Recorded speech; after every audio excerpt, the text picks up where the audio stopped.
Assalamu alaikum. Today we're going to start chapter number 19 of pharma and this is the first part of the series of videos on this chapter.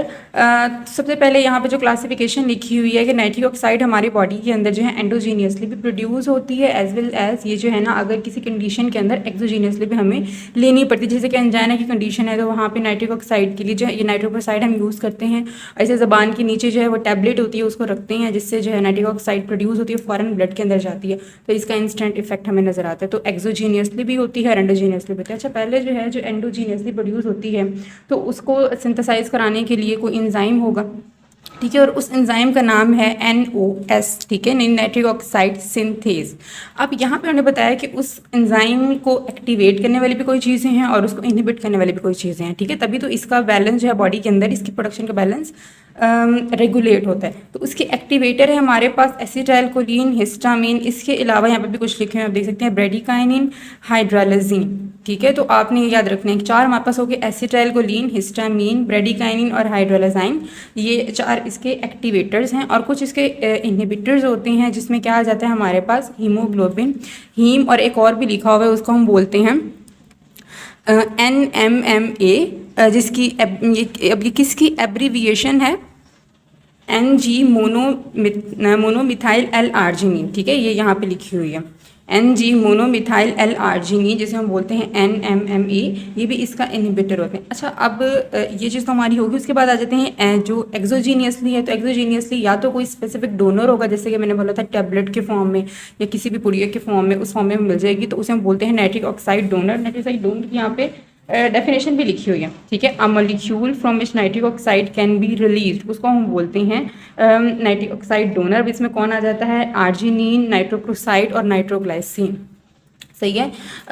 तो ये उसके donor हो जाते हैं, वो यहाँ पे आप लिख लें। इसके अलावा कुछ जो है नाइट्रिक ऑक्साइड गैस के फॉर्म के अंदर भी बॉडी के अंदर जा सकती है, वो भी एक्सोजीनियसली ही जा रही है। तो ये तो एक ओवरव्यू टाइप था इसकी चीज़, ठीक है। अब जो है ना यहाँ पे हम इसी बारे में कुछ पढ़ लेते हैं कि नाइट्रिक ऑक्साइड एक्चुअली जो है ना वेज़ोडाइलेटर के तौर पर हम काम करते हैं। हम लोग इसे क्या बोला करते थे, एंडोथेलियल डिराइव्ड रिलैक्सिंग फैक्टर इसको बोला करते थे, जैसे यहाँ पे ये लिखा हुआ है, ठीक है। अब यहाँ पे प्रॉपर डेफिनेशन लिखी हुई है EDRF की, a mixture of nitric oxide and other vasodilator substances synthesised in and released from vascular endothelium. This is the definition of endothelial derived relaxing factor, जिसमें नाइट्रिक ऑक्साइड भी आता है और दूसरे वेज़ोडाइलेटर सब्सटेंसेस भी आते हैं जो कि सिंथेसाइज होते हैं और रिलीज होते हैं फ्रॉम द वास्कुलर एंडोथेलियम। तभी तो इसको एंडोथेलियल डिराइव्ड बोला क्योंकि वास्कुलर एंडोथेलियम से ये रिलीज होते हैं।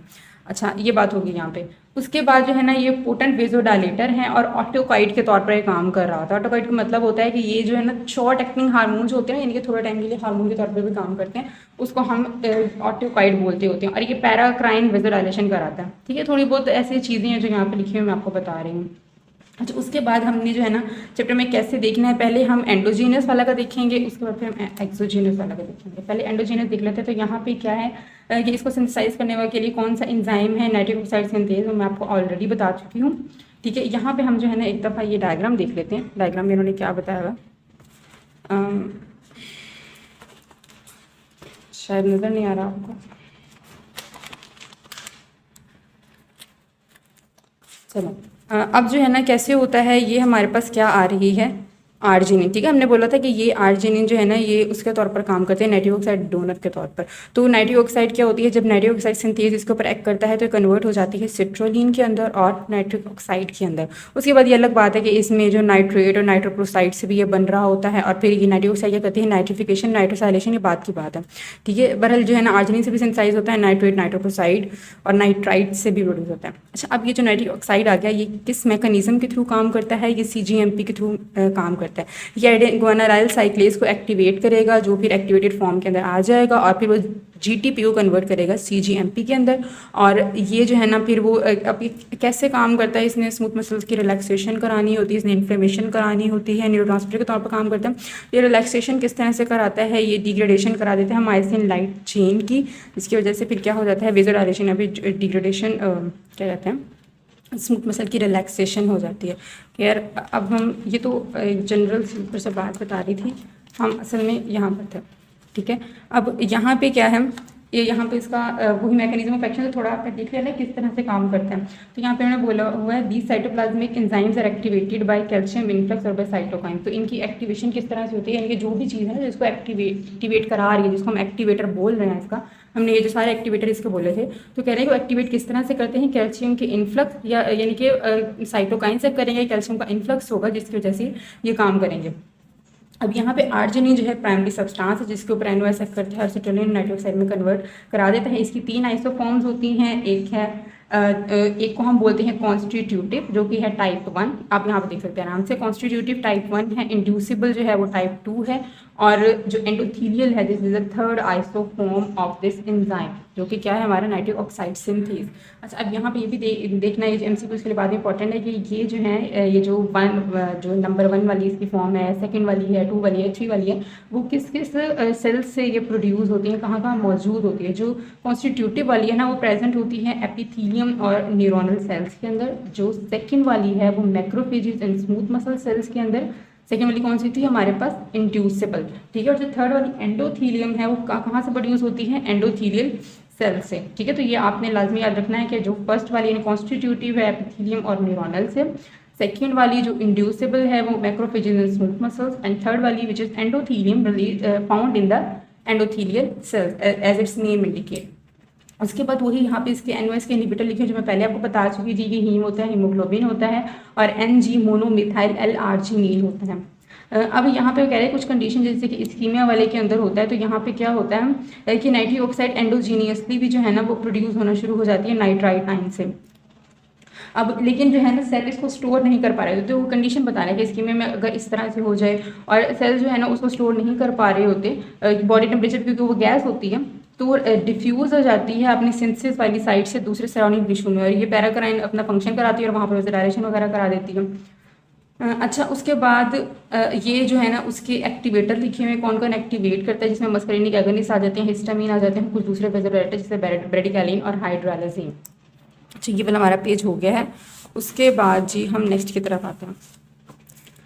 ये डायग्राम भी मैंने आपको बता दी थी। अब हम आ रहे हैं एक्सोजीनस डोनर की तरफ, ठीक है। एक्सोजीनस डोनर, अब एक्सोजीनस डोनर के बारे में कुछ हमने पढ़ा हुआ है कि कौन से होते हैं, नाइट्रोक्लोराइड होते हैं, नाइट्रेट होते हैं, नाइट्राइट होते हैं। लेकिन जो नाइट्रोक्लोराइड है ना ये स्पॉन्टेनियसली रिलीज़ कर देता है, ठीक है। वो वाली जगह पे जहाँ पे ब्लड की सप्लाई काफ़ी ज़्यादा हो और ऑक्सीजन भी काफ़ी ज़्यादा ऑटोमेटिकली आ रही हो, जैसे कि टंग के नीचे अगर जिसको यूज़ करते हैं, ठीक है। लेकिन जो है नाइट्रेट और नाइट्राइट है ना वो इतनी जल्दी जो है बॉडी के अंदर जाती नहीं है। इसकी रिक्वायरमेंट बता रहे हैं कि इसको क्या क्या चाहिए। पहले जो है ना माइटोकॉन्ड्रिया वहाँ पर होना चाहिए, और माइटोकॉन्ड्रियल एंजाइम कौन सा होना चाहिए, एल्डिहाइड डिहाइड्रोजिनेज 2 LDH2 होना चाहिए। इसके अलावा कुछ थायोल कंपाउंड जैसे कि सिस्टीन वगैरह का होना ज़रूरी है, तभी जाके ये काम कराएगा, ठीक है। ये थायोल कंपाउंड है, सिस्टीन जो एक थायोल कंपाउंड है। तो इन्होंने बताया कि अगर थायोल कंपाउंड के बगैर हम नाइट्रेट या नाइट्राइट देना शुरू कर देना तो फिर क्या होता है, ये इसकी टॉलरेंस डिवेलप हो जाती है। टॉलरेंस का क्या मतलब होता है कि फिर ड्रग की उस अमाउंट से वो इफेक्ट नहीं आ रहा होता जो कि हम चाह रहे होते हैं, ड्रग का डोज बढ़ाना पड़ेगा फिर वो इफेक्ट आएगा। तो टॉलरेंस डिवेलप इससे होती है जब हमारे पास थायोल कंपाउंड्स नहीं होते। Now let's move toward the effects of nitric oxide. तो इसके इफेक्ट्स कुछ जो है हम लोगों ने पिछली क्लास में पढ़े हुए हैं कि ये मसल रिलैक्सेंट होता है, ये जो है वेसोडाइलेटर है। इसके अलावा इन्फ्लेमेशन वाला चैप्टर अगर आपने पैथोलॉजी में पढ़ा तो वहाँ भी आपको पता होगा कि ये इन्फ्लेमेशन भी कहाँ से करवाता है। अच्छा, तो चलिए हम स्टार्ट करते हैं। सबसे पहले स्मूथ मसल स्पेस का इफेक्ट क्या है कि ये वेसोडाइलेटर है, ठीक है। इसके अलावा स्मूथ मसल्स की भी रिलैक्सेशन कराता है, और किस मैकेनिज्म के थ्रू ये काम करता है, CGMP के थ्रू काम करता है। तो ये डीफॉस्फोराइलेशन और इनएक्टिवेशन करा देता है मायोसिन लाइट चेन की, ठीक है। इसके अलावा जो है ना, अब देखो ये इन्होंने वेसोडाइलेशन कराना तो कुछ इरेक्टाइल टिश्यूज़ के अंदर ही होंगे, जैसे कि फॉर एग्जांपल आप पीनस को ले लें तो उसके अंदर जो है ना इरेक्शन जो होती है वो नाइट्रिक ऑक्साइड के रिलीज़ की वजह से होती है। वो क्या कराता है, वहाँ पर ब्लड जब वेसोडाइलेशन करा देगा ब्लड सप्लाई बढ़ जाएगी तो फिर क्या हो जाएगी, इरेक्शन हो जाएगी।